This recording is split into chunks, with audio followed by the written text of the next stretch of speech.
G'day boys and girls, welcome back to Mathematics. We are back after a 2-month break from YouTube, but we're back to inject you with some mathematical content.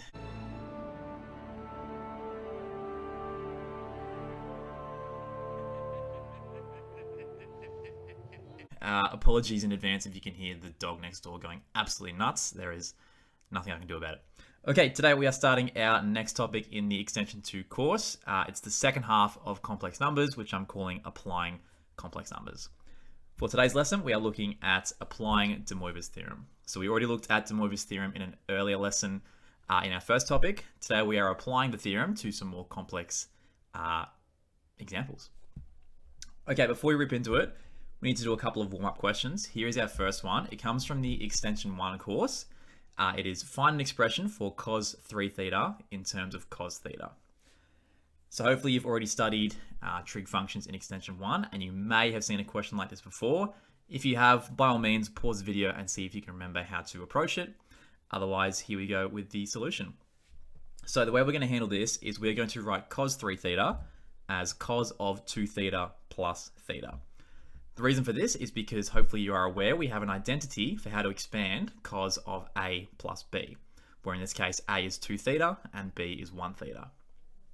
So using our identity, we can expand out this right-hand side as cos 2 theta cos theta, take away sine 2 theta sine theta. Once again, this identity is on the formula sheet if you're feeling a bit forgetful.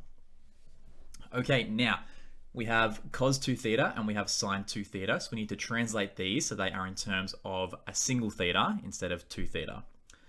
Now there are 3 different identities for cos 2 theta, which maybe you are aware of. The one we need today is one that involves only cos theta, which looks like this. It's 2 cos squared theta, take away 1. Okay, if you forget how to derive this expression here, we want to write cos 2 theta as cos theta plus theta. Use your expansion again and then write sine squared as 1 minus cos squared. Again, if you need more help with that, ask your Extension 1 teacher. Okay, for the sine 2 theta, we can write this as 2 sine theta cos theta. And now we have everything in terms of theta. All we need to do now is fix up these 2 signs because we want our answer to be just in terms of cos theta. So if we expand out this bracket here, we get 2 cos cubed, take away cos theta. We can put the 2 sines together to make sine squared. And now to finish it off, we're going to use the fact that sine squared can be written as 1 minus cos squared using our rearranged Pythagorean identity. So we have sine squared as 1 minus cos squared. Now if we expand out this parentheses term, we have minus 2 cos theta and we have plus 2 cos cubed theta. Now we just collect our like terms and our final expression for cos 3 theta is 4 cos cubed theta take away 3 cos theta. This is an identity we're going to use a couple times today, which is why I wanted to go through the proof of how we derive it using our Extension 1 content. Okay, for our next flashback, we're just going to do a quick revision of how to use de Moivre's theorem. So here's a type of example that we could have used de Moivre's theorem for in the first topic. We have find the values of n for which 1 plus I root 3 to the power of n is purely imaginary. Okay, when we're applying powers to complex numbers, the way we want to achieve this is by using de Moivre's theorem. To apply de Moivre's theorem, we need to have our complex number written in polar form. So I encourage you to take a moment to pause the video and translate 1 plus I root 3 into polar form by drawing a little diagram or maybe using your calculator. Hopefully you got it, that 1 plus I root 3 in polar form has a modulus of 2 and an argument of pi on 3. So here is our number in mod arg form. Now, if we're raising both sides to the power of n using de Moivre's theorem tells us that we apply the same power to the modulus and we multiply the argument by the number. So we have 2 to the n and we have n pi on 3. Now, we are trying to find values of n that make this right-hand side into a purely imaginary number. So numbers are purely imaginary if their real component is 0. So we really want this cos term to vanish away, leaving us with the I sine term, so we have a purely imaginary complex number. So that tells us we want cos n pi on 3 to be equal to 0. Now, good thing we know where cos is equal to 0. If we think about our cosine function, it goes through the x-axis at pi on 2, and then 3 pi on 2, and then 5 pi on 2, and so on and so forth. Okay, we're just going to do dots for now, but there are an infinite number of solutions that we are going to try and make an expression for if we can be clever. Okay, so here is our angles that give us a value of 0 from cos. We just need to solve this for n. What we can do is we can divide everything by pi, because all of these terms will have a pi term. So divide everything by pi and then multiply the 3 across, and we end up with n is equal to 3 over 2, 9 over 2, and then 15 over 2. Next one will be 21 over 2, and it's going up by 6 each time. Okay, so we are going to try and find an expression for this sequence of terms here. 3 over 2, 9 over 2, 15 over 2. What we can see is we are starting with 3, and then we're going up by 6 to 9, and then up by 6 to 15 as well.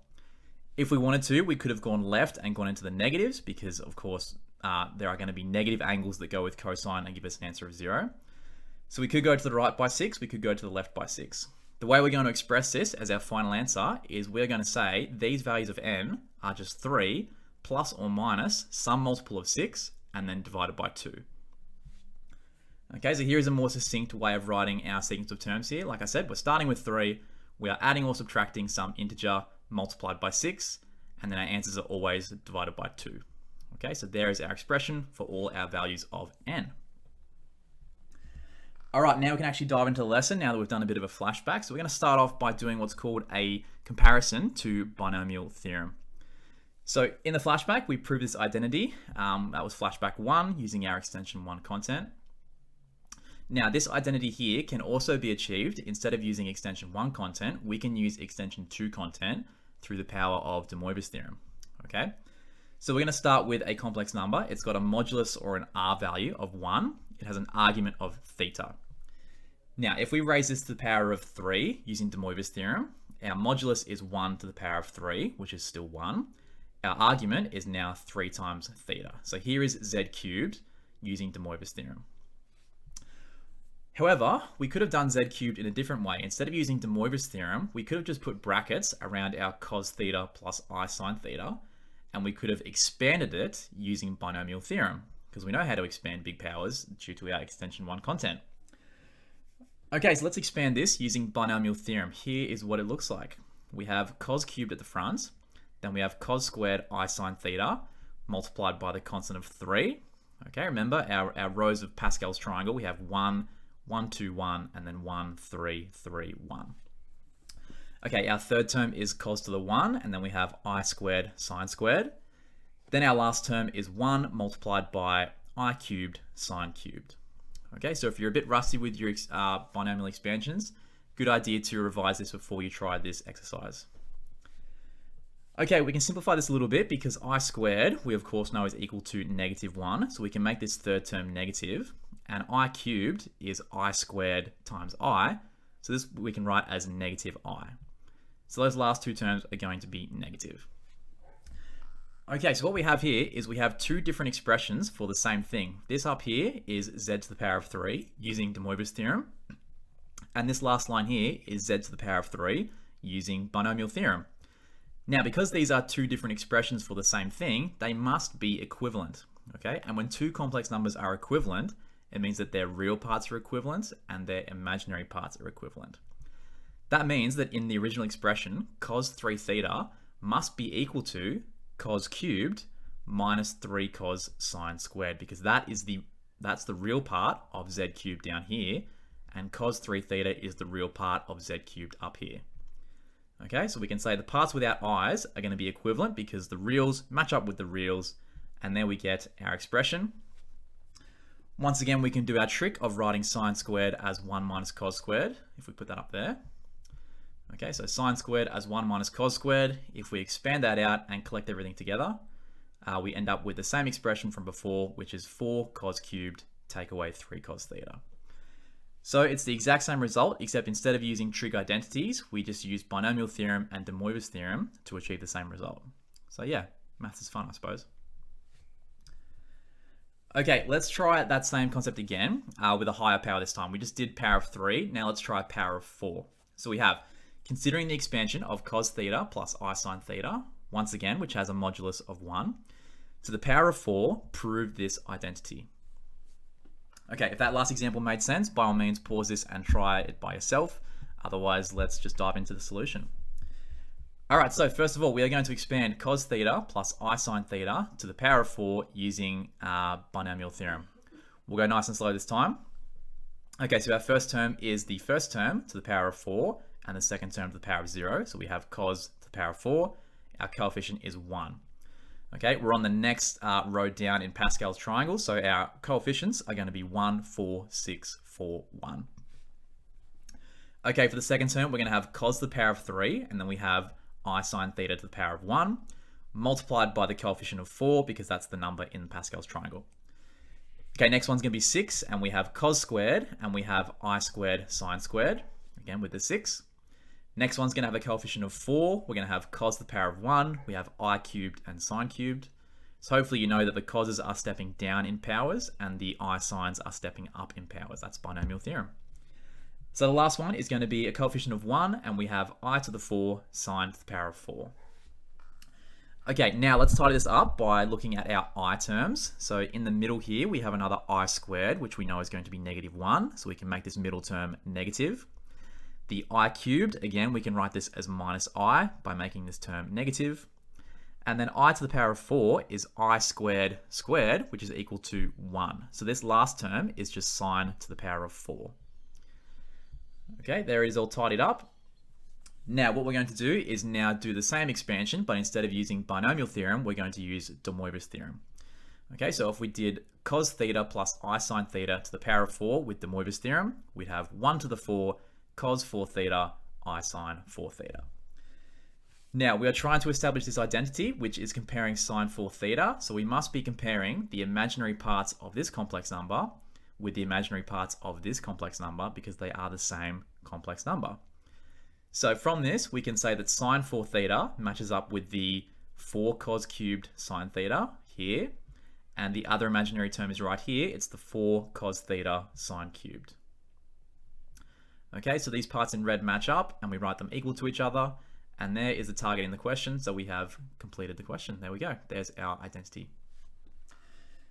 Okay, so as long as you're confident with your binomial theorem, these questions usually aren't too scary. It's just lots of i's and sines and coses, but you can handle it. I have faith in you. Okay, for our next example, we have, once again, a complex number with an argument of theta and a modulus of 1. First part is show that for any integer n, we have this identity where z to the n plus 1 over z to the n is equal to 2 cos n theta. All right, let's take a look. So z to the power of n, if we use de Moivre's theorem once again, we can write this as cos n theta and then I sine n theta.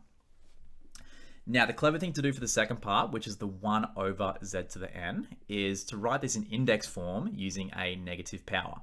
So we can write 1 over z to the n as z to the negative n. Now, once again, we can use de Moivre's theorem, except instead of using n, we'll use negative n.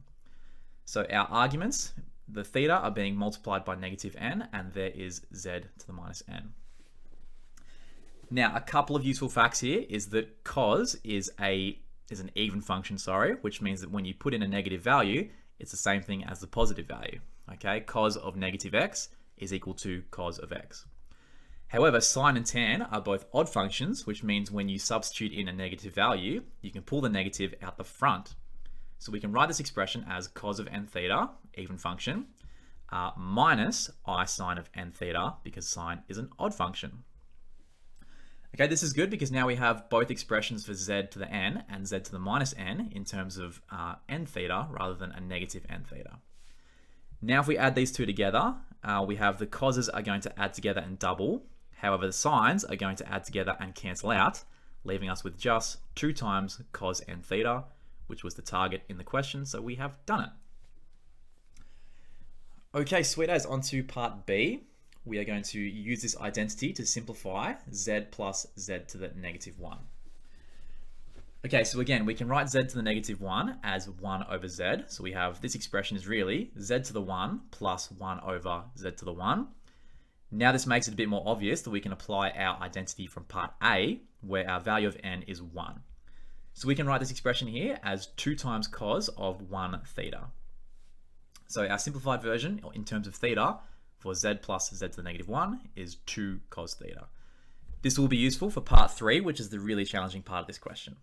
Part C, I should say. Okay, part C is the identity. Prove that cos to the power of 4 is equal to 1 over 8 multiplied by cos 4 theta plus 4 cos 2 theta plus 3. So the information we have in the question so far to help us answer this is the identity from part A, and we have the result we obtained in part B. Okay, if you're feeling brave and you think you have a bright idea, by all means pause the video and see if you can get the result. Otherwise, I'm going to dive in and spoil it for you. Okay, so we have an expression for cos theta. We're trying to get an expression for cos to the power of 4 theta. So a bright idea would be to take both sides of this equation and raise them both to the power of 4 like this. So we have 2 to the 4 cos to the 4 is equal to z plus 1 over z to the power of 4. Now the right hand side we can expand using a sneaky bit of binomial theorem. The left hand side is going to become 16 cos to the power of 4. So let's expand out the right hand side using binomial theorem. So we have z to the power of 4. We have 4 times, sorry, again, because we're on the fifth row of Pascal's triangle, we have 1, 4, 6, 4, 1 as our coefficients. Okay, we got z to the 4, we got z to the 3 times 1 over z. Then we have z squared times 1 over z squared for the middle. Z to the power of 1, and then 1 over z to the 3. And then the last term is 1 over z to the power of 4. All right, cool. Let's do some simplifying here. Z cubed times 1 over z will be z squared. Z squared times 1 over z squared will be 1. So this middle term is 6. And then z times 1 over z cubed will be 1 over z squared. Okay, now here is our expanded and simplified result. And now how can we make this look like this? How can we turn this into cosines? Maybe we could use this thing up in red over here. We know that when you have z to the n plus 1 over z to the n, you can write this in terms of cosine. How convenient, we have z to the 4 plus 1 over z to the 4. And we also have z squared plus 1 over z squared if we factor out the 4. That's what we're going to do. Let's rewrite it by putting the z to the 4 and the 1 over z to the 4 next to each other. We'll factor the 4 out of the z squared and the 1 over z squared. And the plus 6 can just chill on the end by himself for now until we need him. Okay, sweet. Now let's apply our identity. So for the front two bits, z to the 4 plus 1 over z to the 4, we can write this as 2 cos 4 theta. Inside the bracket, we can write this as 2 cos 2 theta, because that's our power. Okay, don't forget on the left-hand side, we still have a 16 in front of our cos 4 theta, so don't forget to account for that. What I'm now going to do is divide the 16 across the right-hand side. So we have 1 over 16, 2 cos 4 theta, expanding out the bracket in the middle gets us 8 cos 2 theta, and the 6 is on the end. Now to finish off, all we need to do is factor the 2 out of all 3 terms inside the parentheses. If we pull the 2 out the front, we get 2 over 16, which is 1 over 8. We have the target achieved, and so we have completed the question. Congratulations. Yo! Okay, sweet. Let's finish off with one more example that we're going to go through. Very classic exam style question. You see it a lot in exam papers. We have a polynomial 8x cubed, take away 6x, take away 1. Given that cos 3 theta is equal to 4 cos cubed, take away 3 cos theta, which we proved already twice today, so we don't need to do it again. So given this identity, solve polynomial of x equal to 0. So solve this equal to 0. Okay, now initially it's kind of hard to see how this polynomial relates to this trigonometric function right here until you recognize you've got a cubed term and a non-cubed term. Problem is our coefficients are 4 and minus 3 instead of 8 and minus 6. That's okay, we can just double these two by doubling the left-hand side and turning the cos 3 theta into a 2 cos 3 theta. That's where we're going to start. Okay, so we're going to say 8 cos cubed, take away 6 cos theta is equal to 2 cos 3 theta. So multiplying both sides of the identity by 2. Now it kind of looks like p of x, except instead of x's we have cos's, and we still need a minus 1. So let's just go ahead and take away 1 from both sides. Okay, sweet. Now looking at this expression on the left-hand side, if we were to change the cos theta terms into x terms, the left-hand side would be equivalent to p of x. So this is where the genius of this question comes into play. What we're going to do is we're going to solve the right-hand side, because this right-hand side is much easier than the left-hand side. We're going to solve the right-hand side equal to 0, which means we can solve the left-hand side equal to 0. which means we can then substitute cos theta equal to x, which then allows us to solve p of x. Okay? So we're going to solve the right-hand side, so we can solve the left-hand side, so we can change the cos into an x, and then we've solved p of x. That's the beauty of this question. It's really, really fun. Okay, so by letting x equal to cos theta, we're going to essentially just solve the right-hand side equal to 0. So 2 cos 3 theta minus 1 equal to 0. We'll solve this for theta, and then we can just do cos of theta, and that gets us x, which solves p of x. Poetry. Okay, so solving this expression, we can add the 1 across and divide by 2. So we get cos 3 theta is equal to a half. Okay, now we need some solutions for 3 theta that give us an answer of positive a half. So positive tells us we're in the first and fourth quadrants, and cos of 60 normally gets us a half. So we're looking at pi on 3 in quadrant 1 and quadrant 4. So we have pi on 3 in quadrant 1. In quadrant 4, we'll have 5 pi on 3. I'm then going to keep going into the fifth quadrant and get 7 pi on 3. The reason I did that is because I looked up the top and said, hey, we're trying to solve a cubic equation. Cubic equations can have, at maximum, 3 solutions. That tells me I don't need to keep going and do more solutions. I only need 3 because I only need to find 3 x values. Okay, so these are my 3 solutions for 3 theta. Let's divide them all by 3. So we get pi on 9, 5 pi on 9, and 7 pi on 9. So there you go. There are 3 values of theta which solve this equation on the right, which means they must also solve this equation on the left. If we make the substitution of letting x equal to cos theta, it means that'll also solve p of x. So if these are our values of theta, the values for x must be equal to cos pi on 9, cos 5 pi on 9, and cos 7 pi on 9, because x is equal to cos theta. I hope that's kind of clear, because for some people it's kind of hard to see, but I don't know if I'm explaining it well. Anyway, there's part I done. We have our 3 solutions for x, and now let's have a look at part B and try and think of a really clever way of finding the exact value of cos pi on 9 plus cos 5 pi on 9 plus cos 7 pi on 9. Pause the video, have a think, and maybe you've already spotted it, but I'm going to spoil it very shortly. Okay, so the significance of these 3 terms right here is that they are the solutions of this polynomial. Another way of thinking about the solutions of a polynomial is calling them the roots of a polynomial. So really, all question B is asking us to do is imagine this is an alpha, a beta, and a gamma, the 3 roots of a polynomial.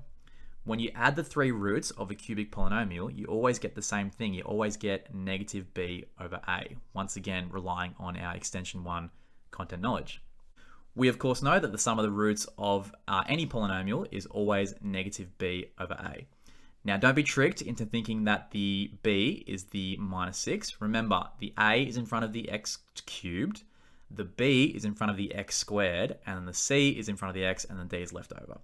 So imagine in the middle here, you've got a 0x squared because our value of b is equal to 0. Doesn't matter what the a is, 0 divided by anything is always 0. And you can verify this. If you chuck this into your calculator, it will tell you the exact value is equal to 0. There you go. Beauty of maths. What a great question. All right, if you're feeling a bit spicy and that wasn't tricky enough for you, here's some homework for you. It's an HSC question from 2018. It's a band 4, so it's not too bad, but it's definitely going to stretch your imagination. Part I is a fairly straightforward expansion, except it's to the power of 8, so you're going to need a lot of paper. So expansion of power of the 8 to try and prove this identity, and then for 3 marks in part 2, you're going to hence show that this identity can be proven. By all means, give it a go and see if you can get anywhere. If you need a hint, I'm going to drop a couple hints in 5 seconds. So if you don't want a hint, close the video and go try it by yourself. 3, 2, 1. A couple of hints that will make this much more achievable for you is that sine 2 theta, as we saw before, is 2 sine theta cos theta. That's very useful. And on the right-hand side, it will be very useful that cos squared is equal to 1 minus sine squared, as we've already talked about today. From that, cos to the power of 4 is 1 minus sine squared squared, and cos to the power of 6 is equal to 1 minus sine squared to the power of 3. Okay, these 3 facts are essential for getting the right-hand side purely in terms of sine and getting rid of all the cosines. Okay, if you're trying this, best of luck, and let me know if you can get it out by yourself. All right, cool. Thanks for watching this video. Sorry I'm a bit rusty, but hopefully we're back on track for next week. If you're looking for some more exercises, these are what I'm recommending for my students. And yeah, as always, let me know if you need any help with anything. Thanks for watching. Bye for now, not forever.